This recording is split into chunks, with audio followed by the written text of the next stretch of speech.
마태복음 25장 1절부터 13절까지 보십니다.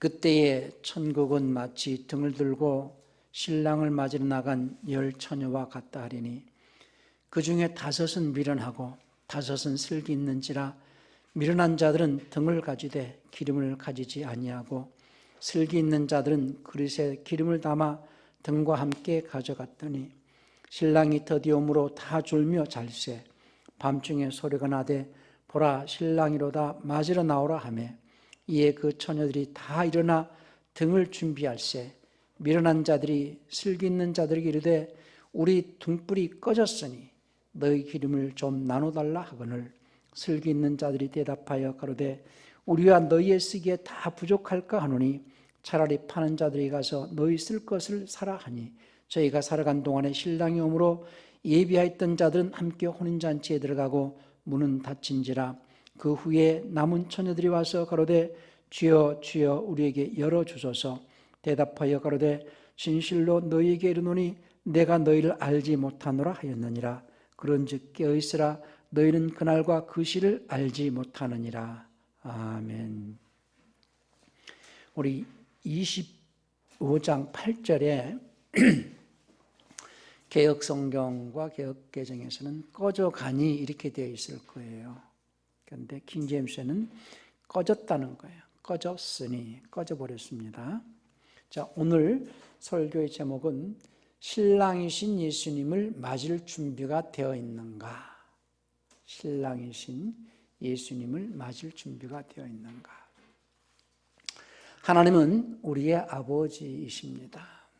하나님께서 우리의 아버지가 되시면 예수님을 통하여서 우리를 거듭날 수 있도록 하셨기 때문이에요. 우리 아버지 하나님께서 예수님을 세상에 보내신 것은 처음부터 범죄한 마귀를 심판하시고 하나님의 아들이 나타나신 것은 마귀를 심판하러 오셨다라고 요한일서 5장 8절에 말씀을 했죠. 요한일서 5장 8절에 요한일서 3장 8절이죠. 3장 8절입니다. 요한일서 3장 8절에 죄를 짓는 자는 마귀에게 속하나니 마귀는 처음부터 범죄함이니라. 하나님의 아들이 나타나신 것은 마귀를 멸하려 하심이니라. 하나님께서 그 아들을 세상에 보내신 것은 처음부터 범죄한 마귀를 심판하시고 마귀에게 속하여 있는 인류를 마귀로부터 구원해서 마귀로부터 해방해서 이제 그 마귀로부터 해방받은 사실, 구원받은 사실을 믿는 자들이 이제 하나님의 말씀에 순종하겠다라고 고백할 때에 성령을 보내셔서 생명을 얻게 하려고 예수님을 보내셨어요. 그러니까 우리가 구원이라고 말을 할 때에 구원은 지난 시간에도 말씀드린 대로 마귀로부터 해방시킨 구조와 사망에서 건졌다는 거죠. 구조받은 자들에게 구조받았다는 사실을 믿는 자들이 이제 생명 얻기를 사모해서 영생의 말씀을 듣고자 그 말씀을 지키고자 하는 자들에게 그 영생의 말씀을 지키는 자들에게 성령을 보내셔서 생명을 공급하고 그 생명을 공급받음으로써 이제 거듭나게 해서 이제 부활로서 하나님의 아들로 천국에 들어가게 하시려고 한다는 거죠. 그래서 구원이라는 것은 첫째 사망에서 구조받은 것과 그 다음에 성령을 통하여서 생명 양식, 생명을 공급받아서 구제죠. 생명을 공급받아 가지고 거듭나서 그리고 날마다 자라서 부활로서 천국에 들어가는 곳까지를 구원이라고 한다. 심판이라는 말도 마찬가지입니다. 심판이라 함은 정죄를 해서 그리고 형벌을 주기까지, 형벌을 받는 것까지를 심판이라고 하고, 그러니까 구원과 심판의 개념은 양면성이 있다는 것. 구원은 구조받은 자에게 구제를 해서 천국으로 들어가기까지, 그것을 구원이라 하고, 심판이라 하면 정죄를 해서 형벌을 받게 하기까지, 형벌까지를 심판이라 한다. 그러면 예수님께서 십자가에서 우리를 구원하셨다라고 하는 것은 구조하셨다 그 말이죠. 사망에서 건지셨다, 죽음에서 살리셨다, 마귀로부터 해방시키셨다. 그 사실을 믿는 자들은 이제 생명을 얻고자 영생의 말씀, 베드로가 요한복음 6장 68절에서 주의 영생의 말씀이 계시오며 우리가 누구로 가오리까 고백했지요. 그 구조받은 자들은 곧 산자가 되었다라는 것을 아는 자들은 계속해서 생명을 공급받고자 그 영생의 말씀을 지켜낸다는 거예요.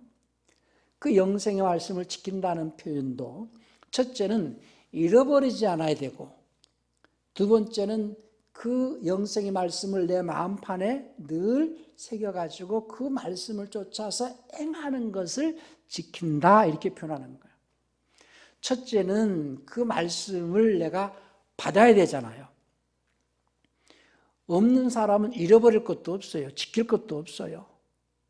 그러니까 그 말씀을, 영생의 말씀을 마음으로 받아서 그 말씀을 망각하지 않고 잃어버리지 않고 세상 일로 분주하고 세상 문화로 또 세상 염려로 그 말씀을 망각하거나 잃어버리지 않고 늘 마음판에 새겨서 지켜서 그 말씀을 쫓아서 행하는 것을 지킨다. 첫째는 잃어버리지 않도록 하는 거고, 두 번째는 행하는 것을 말한다 그 말이에요. 그래서 그 말씀을 내 마음에 받아가지고 이제 지킬 때에, 행할 때에 성령께서 생명을 공급해 주심으로 생명을 얻게 해서 내가 날마다 새롭게 변화를 받는 것을 거듭난다는 거죠. 날마다 변화받아서 거기서 열매 맺어간다, 자라간다. 그래서 충실한 열매가 되어가지고 천국에 딱 들어가기까지를 구원, 이렇게 표현한다는 거죠.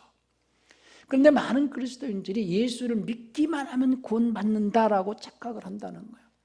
믿기만 하면 구원받는 것이 아니라 그것은 마귀로부터 구원받은 것을 믿으라는 거죠. 마귀로부터 구원받은 것을 믿으라. 그리고 난 다음에는 이제 생명을 얻기 위해서 힘써라 하는 거거든요. 오늘 제목이 신랑이신 예수님을 맞을 준비가 되어 있는가라는 제목으로 말씀을 드리는데요. 우리는 엊그제 크리스마스를 지났어요. 크리스마스가 금요일이었죠. 어제 그제였죠. 원래 크리스마스라는 뜻은요, 그리스도의 미사라는 뜻이에요. 그리스도의 미사. 그건 가톨릭에서 만들어 놓은 어떤 행사고, 그리스도의 미사, 곧 미사라는 뜻은 제사, 이런 말이거든요. 우리는, 기독교는 하나님 앞에 예배를 드리고 천주교는 미사를 드리거든요. 미사는 제사라는 뜻이에요. 그러니까 예수님의 탄생을 즐거워하고 기뻐한다라고 하면서 말은 어떤 말이에요? 예수님의 제사를 즐거워한다. 메리 크리스마스, 이렇게 표현하는 거죠. 우리는 어떤 언어를 사용했을 때에 그 언어에 담겨져 있는 의미와 뜻이 무엇인가를 우리는 잘 알고 쓸 수 있어야 됩니다. 영계는 우리가 어떤 말을 사용하느냐에 따라서 천사가 움직이느냐, 마귀가 역사하느냐, 이건 달라요. 그러니까는 우리는 말 한마디를 하더라도 그 말 속에서 천사가 움직일 수 있는 말을 할 수 있어야 되는데 마귀가 역사하는 말을 하면 안 되잖아요. 그러면 메리 크리스마스는 어떤 의미예요? 예수님이 십자가에서 죽으신 것을 우리는, 그리고 그 예수님이 십자가에 죽으셔서 우리는 제사 드리는 것을 즐거워하자, 이런 의미로서 메리 크리스마스라는 뜻이 있는데, 그러면서도 겉으로는 탄생을 얘기한다. 앞뒤가 안 맞잖아요.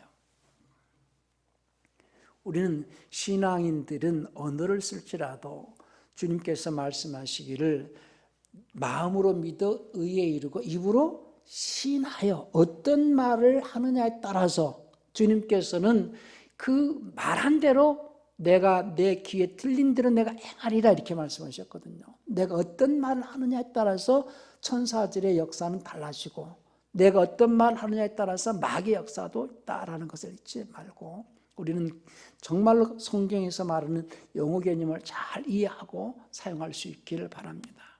그래서 많은 사람들이 메리 크리스마스 하지만은 그리고 또 뭐 예수님의 탄생을 뭐 즐거워한다라고 표현은 그렇게 하지만은 실질적으로 사용되지는 말은 예수님의 제사를 즐거워하자 이런 의미로서 메리 크리스마스 이렇게 말한다는 거예요.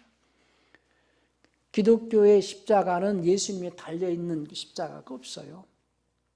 근데 천주교에서 십자가는 예수님이 항상 달려있잖아요. 십자가에 달려 계시고 예수님은 부활하셨거든요. 십자가에서 더 이상 달려 계신 분이 아니에요. 우리 예수님의 제사를 즐거워하고 제사 드리는 것이 아니라 부활을 기념하면서 부활에 대한 소망을 가지고 있고 이제 신랑이 되신 예수님이 다시 오실 것을 기대하면서 그 신랑 되신 예수님을 맞이하는 생활이 신앙생활이거든요. 신랑 되신 예수님을 맞이할 준비를 하는 생활이 신앙생활이다. 그러면 예수님의 탄생보다 우리는 늘 뭐를 더 좋아해야 되겠어요? 다시 오신다.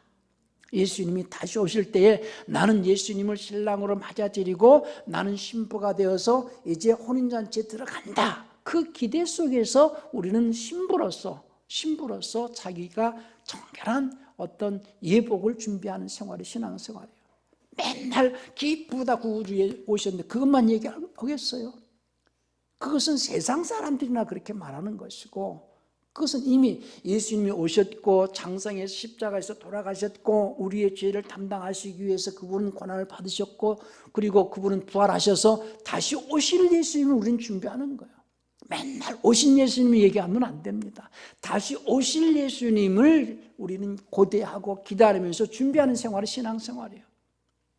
오신 예수님도 우리는 기억하지만은 오신 예수님보다 더 기억할 것은 십자가에서 우리의 죄를 담당하신 예수님의 은혜를 기억해야 할 것이고 그분이 부활하심으로써 우리가 죄가 사면되었다는 것을 확실히 입증하신 것에 감사해야 될 것이고 그분이 가시면서 내가 다시 오마 하신 그 다시 오실 예수님을 맞이하기 위해서 신부로서 그 주님 앞에서 우리는 정결한 처녀로서 준비하는 생활이 신앙생활이에요.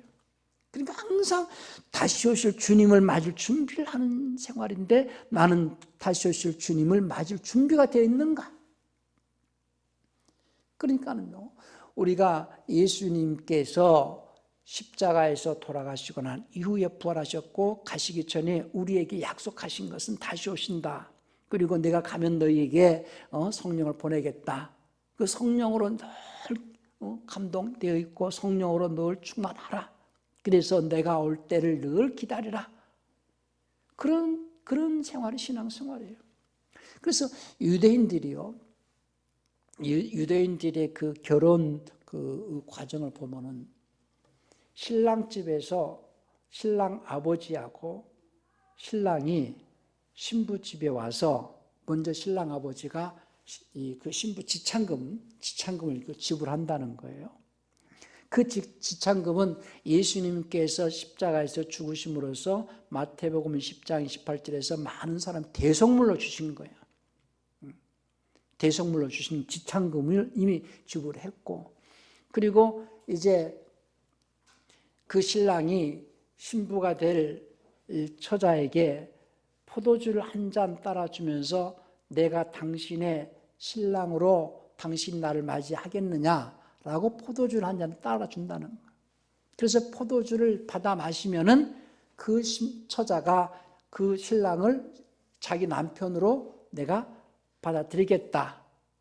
그것은 내가 신랑 되신 예수님을 신랑으로 내가 받아들이겠다라고 표현이 우리는 침례를 받는 거거든요. 기독교인들은 베프티즘을 받는 거예요. 그러면 그 신랑이 가면서 흠이 없는 반지를 하나 준대요.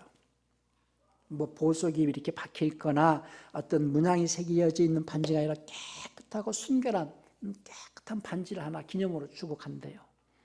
그러면 그 처녀는 그 반지를 끼고서 다시 온다는 약속을 기다리면서, 근데 갔다가 다시 올 때는 1년에서 2년 정도 온대요. 그 안에 애가 생기면 안 되죠. 이 기간이 정혼기간이에요. 정혼기간. 그러니까 예수님께서 가시면서 우리에게 성령을 보낼 테니까 너는 항상 말씀에 순종으로 깨끗하게 하고 있어라. 그 이제 반지를 준 것과 같지요. 예물 반지를 준 거예요. 그래서 이제 그 신부가 다시 오실 그 신랑을 기다리면서 늘 사모하는 마음으로 그 기념품을 가지고 사모하는 마음으로 준비를 하고 있다가, 근데 그 다시 올 때는요, 신랑도 모른대요. 누가 결정하느냐? 아버지가 결정한다는 거예요. 그러니까 마치 이게 유대인의 결혼 과정과 같아요. 주님께서 말씀하시기를, 마가복음 13장 32절을 보면은 예수님이 오시는 그날은 천사도 모르고 아들도 모르고 누구만 아시냐 아니면은 아버지만 아신다 그랬어요. 마가복음 13장 32절을 보시면은, 그러나 그날과 그때는 아무도 모르나니 하늘에 있는 천사들도 모르고 아들도 모르고 아버지만 아시니라. 그러니까 신랑이 신부에게 다시 올 때에는 오직 신랑 아버지만 안다는 거예요. 그러니까는 이제 그 신랑이 다시 오는 그때까지 신랑의 집에서 지참금을 지불했고, 그리고 이제 그 처자는 신랑을 남편으로 내가 받아들이겠다라고 그 포도잔을 마시는 순간에 이제 정혼이 된 거예요. 정혼이 됐어요. 결혼을 하기로 이제 정해졌죠. 그리고 다시 1년이든 2년이든 그 기간 안에 이 처자가 만약 애가 생기면은 유대인들은 이제 그 여자를 이제 돌로 죽이게 돼 있죠. 그리고 그 정혼을 갖다가 다른 말, 바울은 말하기를 우리를 예수님에게 정혼을 시켰다는 거예요. 그걸 갖다가 개역성에는 그런 표현이 없는데, 우리 한번 고린도 후서 11장 2절을 볼까요? 고린도 후서 11장 2절. 내가 하나님께 속한 질투로 너희에 대하여 질투하노니 이는 내가 너희를 순결한 처녀로 그리스도께 드리기 위해 한 남편에게 너희를 정혼시켰기 때문이라. 킹제임스 버전이죠. 정혼을 시켰다는 거예요. 그러니까 우리는 예수님께서 십자가에서 죽으심으로 지참금을 마귀에게, 그냥 과거에는 우리 애비가 누구였어요? 마귀였잖아요. 그러니까 그 처녀의 집에 그 신랑 아버지가 와서 지참금을 지불했듯이 예수님께서 십자가에서 지참금을 지불을 했고, 그 사실을 내가 지참금이 지불됐다는 믿는 순간에 내가 이제 예수님이 나의 신랑으로 내가 받아들이겠습니다라고 고백하는 것이 침례라고 그랬죠. 그래서 이제 정혼이 됐다는 거예요. 그러면 정혼자, 예수님의 정혼자입니다. 정혼이 되었으니 예수님이 다시 오실, 신랑 대신 예수님 다시 오실 날짜는 누구만 알아요? 아버지만 알고, 신랑도 모르고 천사도 모르고 아버지만 알고, 그리고 아버지만 아시는 그 날짜를 기다리면서 순결한 처녀로서 이제 정혼한 처녀죠. 정혼된 처녀가 신랑이신 예수님이 다시 오셔서 내가 이 혼인잔치에 들어가기까지 신랑이 오실 때를 기다리면서 늘 깨어서 준비하는데, 등불을 들고, 오늘 이제 본 말씀이 이제 열 처녀를 비유하잖아요. 그러니까 이 열 처녀는 다른 말로 교회를 말하거든요. 교회를. 처녀는 교회를 말한다. 이 열 처녀가 신랑이 오시기를 기다리면서 뭘 들고 있어요? 등불을 들고. 그런데 다섯 처녀는 밀어내가지고 기름을 준비하지 못했고, 다섯 처녀는 슬기로운 다섯 처녀는 기름을 준비했어요. 그러니까 우리가 예수님이 항상 언젠가는 뭐 예수님이 곧 온다 해서 다미선교에서 그 난리를 친 날이 있어요.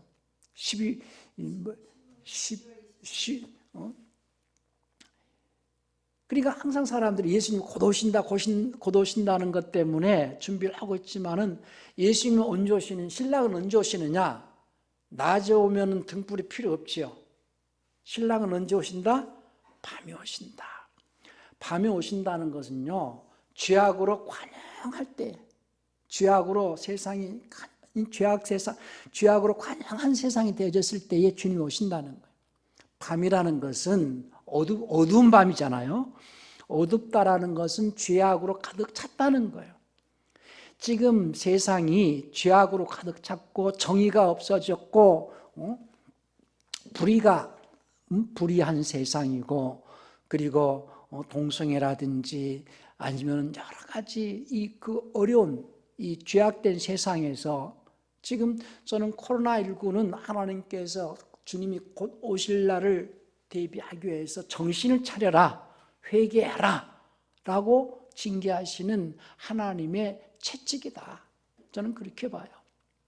저는 목사이기 때문에 세상 사람들은 코로나가 뭐 우한으로부터 잘못해가지고 이렇게 퍼졌고, 인간들이 막 이렇게 거리두기를 안 해서 퍼졌고, 이렇게들 얘기할 수 있겠지만, 그래서 우리는 그 전염병을 갖다가 예방하기 위해서 백신도 필요하겠지만, 주님께서는 변형을 일으킬 수도 있고 다른 전염병을 또 보낼 수도 있어요. 코로나 오기 전에 우리는 사스도 있었고, 에볼라도 있었고, 신종플루도 있었고, 여러 가지 질병이 있었어요. 점점 더 센 것들이, 더 많은 숫자가 이제 죽어갈 거예요. 그러나 그리스도인들은 깨어 있어서 이 마지막 때에 죄악이 자꾸 관영하니까는 어두운 세상이죠. 이런 징조는 주님이 곧 오시겠다는 어떤 사인인데, 주님은 언제 오신다? 한밤중에 오신다라는 것은 죄악이 관영할 때 오시겠다는 거예요. 그러면 한밤중에 우리는, 세상 사람들은 문화를 즐기면서 세상적으로 육신적으로 세상 집값이 올랐니 내렸니, 겨울에는 스키를 타야 되니 말아야 되는 여러 가지 문화적으로 마음이 세상에 빼앗겨 있을 때에, 그리스도인들은 마음이 깨어 있어서 늘 등불을 준비하고 신랑 대신 예수님을 맞을 준비를 하고 있어야 되는데, 언제까지 우리는 기쁘다 구주 오셨네, 세상 사람들과 함께 즐기는 그런 크리스마스? 우리는 주님을 맞을 준비를 해야 된다는 거예요. 주님은 한밤중에 오십니다. 그런데 다섯 처녀는 등불이 꺼져버렸어요. 개역성경은 꺼져가니 그렇게 돼 있죠. 꺼져버렸어. 등불이 꺼졌으니 신랑을 맞이할 준비가 안 됐어요. 그러면은 보세요. 우리가 신랑 되신 예수님께서, 우리는 여기서 문을 이렇게 신랑을 맞이한 다섯 처녀가 이제 신랑과 함께 이렇게 들어갔다고 표현했지만은요, 다른 표현으로는 이 성령 충만함을 말하거든요. 등을 들고 있다, 등불이 꺼지지 않았다, 성령 충만함. 그러면 우리가 이제 하나님께서, 전쟁으로 말한다면 군인이 어떤 적지에 그 감옥에, 포로로 잡혀서 감옥에 이렇게 갇혀 있다가 막 비행기가 와가지고 감옥을 갖다가 무너뜨려 버렸어요. 그래서 탈출을 했어. 탈출을 해가지고 이제 헬리콥터가 와가지고 이렇게 구조를 해야 되잖아요. 그러면 한밤중에 구조로 오는데 뭔가 불꽃을 갖다가 쏘아 올려야 되죠. 불빛을 보여줘야 될 거 아니겠어요? 어느 지점에서. 마찬가지로 우리는 어두운 세상에서 등불을 밝히고 있으면 헬리콥터가 탁 채간다는 거예요. 그것을 갖다가, 그런 표현이 이제 휴거인데요. 부활은 예수를 믿고 죽은 자들이 낙원에 있다가 이제 영의 몸을 입고 살아나는 게 부활이고, 휴거는 부지불식간에 호련히 변화를 봐서 탁 채 올라간다는 거예요. 이제 그런 표현이 이제 그 개역성경에 없는데요. 우리 한번 데살로니가 전서 4장 17절 한번 볼까요? 데살로니가 전서 4장. 그 후에 우리 살아남은 자도 저희와 함께 구름 속으로 끌어올려 이렇게 표현인데, 구름 속으로 채어 올라간다 이거예요. 구름 속으로 채어 올려 공중에서 주를 영접하게 하시리니, 그냥 탁 채가지고 공중에서 우리를 영접하게 하시리니, 공중재림하실 때 주님께서를 탁 채갈 수 있도록. 그러면 하늘에서 그 누구를 채가겠어요? 어두운 세상에서, 어두운데 어떤 자를 채갈 수 있어요? 아무것도 안 보일 거 아니에요. 등불을 들고 있는 자를 채갈 거 아니겠어요? 그러니까 항상 언제 주님이 오실는지 모르지만 한밤중에 오시고, 한밤중에 주님 오실 때에 하늘에서 탁 채갈 수 있는 대상은 등불을 들고 있는 자를 채가신다. 그런데 교회가 등불이 꺼졌어. 그러면 채갈 수가 없잖아요. 그러면 꺼져가지고 이 교회가 신랑 오신다는 소리를 들어서 이 불이 꺼져버렸어요. 그럴 때 다섯 처녀에게, 슬기로운 다섯 처녀에게 기름을 좀 나눠달라 그랬더니 이 다섯 처녀가 하는 말이, 기름을 안 나눠주고 뭐라고 그랬어요? 훔쳐와라 그랬어요? 빌려와라 그랬어요? 사와라. 기름은 빌리는 것도 아니고 훔칠 수 있는 것도 아니고 대가를 지불해서 얻을 수 있어야 된다. 신앙생활은, 성령 충만한 생활은 누가 대신 이렇게 줄 수 있는 게 아니고 자기가 대가를 지불해야 된다는 거예요. 기름은 자기가 하나님의 말씀에 순종으로 자기 인생을 심어가지고 짜내는 것이 기름이에요. 그 다른 필로는 이제 그 성도들의 세마포, 옳은 행실 이렇게 표현하는데요. 누가 대신해 줄 수 없다는 거예요. 자, 우리 계시록 19장 보면은 이제 그 신부의 그 혼인잔치가 나오는데요. 계시록 19장 7절을 한번 봅시다. 계시록 19장 7절. 우리가 즐거워하고 크게 기뻐하여 그에게 영광을 돌리세. 어린 양의 혼인 기약에 이르렀고 그 아내가 예비하였으니, 개역은 그렇게 돼 있는데요. 그 아내가 자신을 예비하였으니 그에게 허락하사 빛나고 깨끗한 세마포를 입게 하셨은즉 이 세마포는 성도들의 옳은 행실이로다. 그러니까 신부가 깨끗한 세마포를 준비하는데 누가 준비하는 거예요? 자신이 준비해야 된다는 거예요. 자신이. 그러니까 기름 준비는 누가 대신 해줄 수 있는 게 아니에요. 기름은, 우리는 기름이 어떻게 생겨요? 물론 뭐 이렇게 그 원유 같은 것은 땅에서 파지만은요, 콩기름은 콩이 으깨져 가지고 나와요. 콩기름은 생기고, 들기름은 들깨가 아주 으깨져 가지고 나오는 게 들기름이고, 참기름은 참깨가 으깨져 가지고 나와야지 참기름이듯이, 성령의 기름은 인생이 말씀에 으깨져 가지고, 말씀의 순종으로 으깨져 가지고 나오는 게 성령 기름이에요.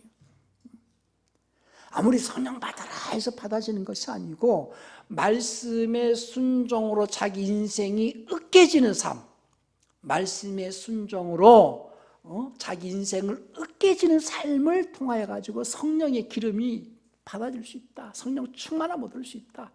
절대로 신앙생활은 자기 자신이 준비해야 되고 말씀의 순종의 삶을 통하여서 자기가 희생이 되어져야만이 기름을 준비하는 것이, 이 열처녀에 비해서 기름을 준비하는 거예요. 그렇게 기름을 준비한 자가 이제 신랑이 오실 때에 그 혼인잔치에 들어가는데요. 그래서 혼인잔치에 들어가서 어린 양의 혼인잔치라고 표현되어 있거든요. 우리 계시록 한번 볼까요? 21장 9절이죠.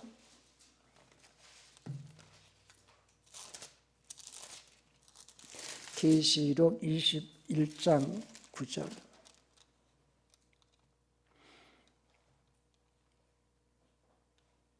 일곱 대접을 가지고 마지막 일곱 재앙을 담은 일곱 천사 중 하나가 내려와서 내게 말하여 가로되 이리 오라. 내가 신부 곧 어린 양의 아내를 내게 보이리라 할 때, 어린 양의 아내가, 여기서 어린 양이 누구예요? 예수님이죠. 요한복음 1장 29절부터 36절을 보면은 요한이 예수님에 대해서 그렇게 표현을 합니다. 보라, 세상 죄를 지고 가는 하나님의 어린 양이다. 예수님은 세상 죄를 지고 가는 하나님의 어린 양이다라고 요한이 말을 하는데, 어린 양의 신부는 누구예요? 교회예요. 교회. 그래서 교회는 예수님의 몸이고 교회는 예수님의 신부다. 자, 에베소서 5장 23절을 보면은 바울이 아내들과 아내와 남편을 쭉 설명하면서 누구 얘기를 설명하려고 하느냐면 교회와 예수님의 관계를 설명하려고 에베소 5장 23절에서 이렇게 말합니다. 이는 남편이 아내의 머리됨이 그리스도께서 교회의 머리됨과 같음이니 그가 바로 몸의 구주시니라. 남편이 아내의 머리됨이 그리스도께서 교회의 머리됨과 같다. 그러니까 교회의 머리는 예수님이죠. 그러니까 교회는 예수님의 신부죠. 그러니까 어린 양의 신부는 교회를 말하는 거고, 그 처녀는 5처녀, 10처녀 비유는 교회를 말하는데, 교회가 성령 충만한 교회는 등불을 켜 있는 교회예요. 등불이 꺼진 교회는 성령 충만한 교회가 아니요, 이런 표현이거든요. 그러면 성령 충만함이란 뭐냐? 막 감정 충만해가지고 이렇게 뛰는 것이 아니고, 정말 자기 마음이 온 마음에 주님을 향하여서 있고 주님을 사랑하고 주님께 충성하고자 하는 마음. 올해 우리는 2020년을 마지막 주일을 보내면서 얼마만큼 주님을 사랑하고 내 인생을 주님을 위해서 얼마만큼 열심히 섬겼는가를 돌아보자고요.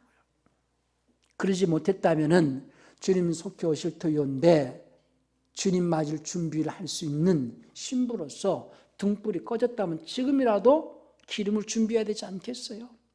2021년도에는 각자가 꼭 한 사람 이상 전도도 할 수 있어야 되고, 가장 가까운 가족, 친구, 주변 사람들을 한 사람 이상 전도할 수 있어야 되고, 뭔가 내가 주님을 위해서 뭔가를, 주님을 기쁘시게 할 수 있는 일이 뭔가를 생각하셔야 됩니다.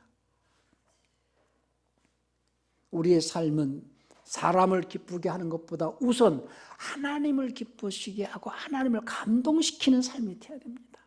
주님을 감동시키는 삶. 그래서 주님 오실 그날을 우리가 준비하면서 나는 깨끗한 세마포를 준비했는가? 내 마음은 얼마만큼 청결하고 깨끗했는가? 내 인생을 나를 위해서 쓰지 않냐고 주님을 위해서 쓰면서 나는 얼마만큼 내가 기름을 준비하고 있는 주님의 신부인가를 생각하고 돌아보면서 새해는 본인이 주님의 신부로서 천사도 모르고 아버지만 하신 그날을 고대하면서 깨끗한 세마포를 준비할 수 있는 그런 신앙인들이 되시길 바랍니다. 지금 많은 사람들이요, 예수를 믿으라고 해도 믿지 않습니다. 이제 마음이 강팍해졌어요. 주님 말씀하시기를 인자가 올 때에 세상에서 믿음을 보겠느냐 이렇게 말씀하십니다. 믿는 자를 보겠느냐 이렇게 말하지 않아요. 믿는 자는 많지만은 믿음을 가진 자는 많지 않아요. 그래서 청함을 받은 자는 많지만은 택함을 받은 자는 적다고 그랬어요. 우리 누가복음 18장을 또 한번 볼까요?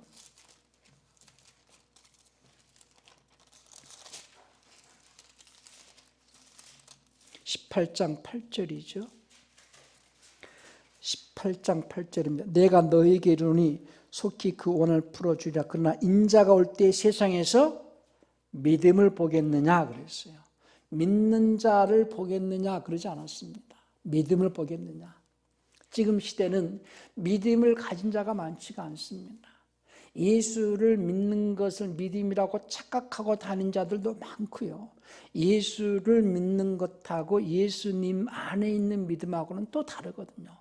예수님이 우리에게 주시고자 하시는 그 예수 안에 있는 믿음, 그 예수님의 믿음을 가진 자는 많지가 않습니다. 그러니 이런 시대에서 주님께서는 마지막 때에 주님 뭐라고 말씀하시느냐? 의로운 자는 그대로 의를 행하고 거룩한 자는 그렇게 거룩하고 불의한 자는 그냥 불의하고 더러운 자는 더럽도록 내버려 둬라.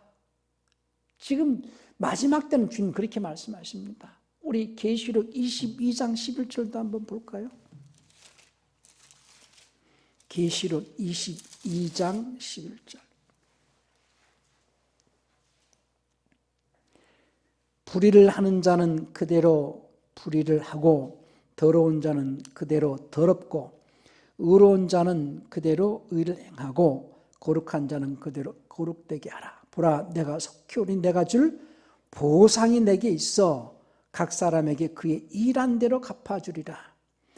개혁성경은 여기서도요, 보상이 아니라 상이라고 말을 해놔버렸어요. 상을 주시는 게 아니라 보상을 주시는데 그의 일한 대로 갚아주리라. 그러니까 저는 막 억지로 강제적으로 헌신하세요, 봉사하세요, 일하세요 말할 필요가 없어요. 성경을 보시라 이거예요.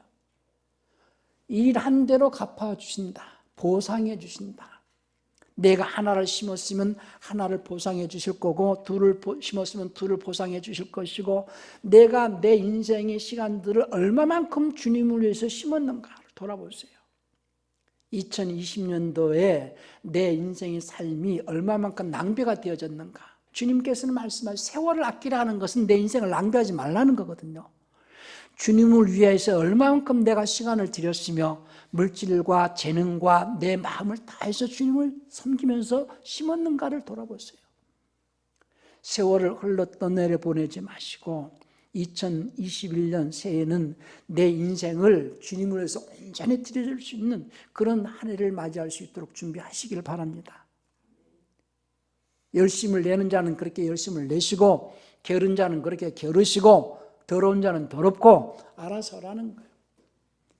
강요하는 게 아닙니다. 신앙은. 저는요, 예수 믿으세요. 그러면은 얼마나 하나님께서 아시면 또 하나님께서 저 사람을 보내가지고 저렇게 아쉬워가지고 하시는가. 난 그런 모습을 보여주는 게 나는 제일 싫거든요. 예수님은 우리를 위해서 십자가에서 죽으셨고 다시 부활하시고 가시면서 내가 다시 오겠다. 다시 오실 때까지 너는 정결한 처녀로서 깨끗한 세마포를 준비하고 내가 오는 그날에 너는 등불을 들고 있어라. 늘 깨어 있어라. 주님은 속히 오실 것입니다. 마지막 때를 우리는 깨어 있어서 우리 교회는 등불을 들고 있는 열 처녀에 비해서 이로운 처녀들과 같이 등불을 들고 있는 성령 충만한 신앙생활을 하시기를 바라고, 새해는 목사가 이렇게 강요하고 뭘 시켜서 하지 마시고 새롭게 마음을 각오를 하세요. 내가 2021년도에는 뭘 할 것인가? 내가 어떻게 해야 주님을 기쁘시게 하고 내 인생을 어떻게 주님께 심겠는가? 그런 생각을 하시면서 한 주간을 마무리를 잘 하시고 올 한 해를 잘 마무리하시면서 새해를 맞을 준비를 하시길 바랍니다. 주님은 속히 오실 것입니다. 신랑이신 예수님을 맞을 준비가 되어 있는, 깨어있는 그런 성도들 되시기를 예수님 축원합니다.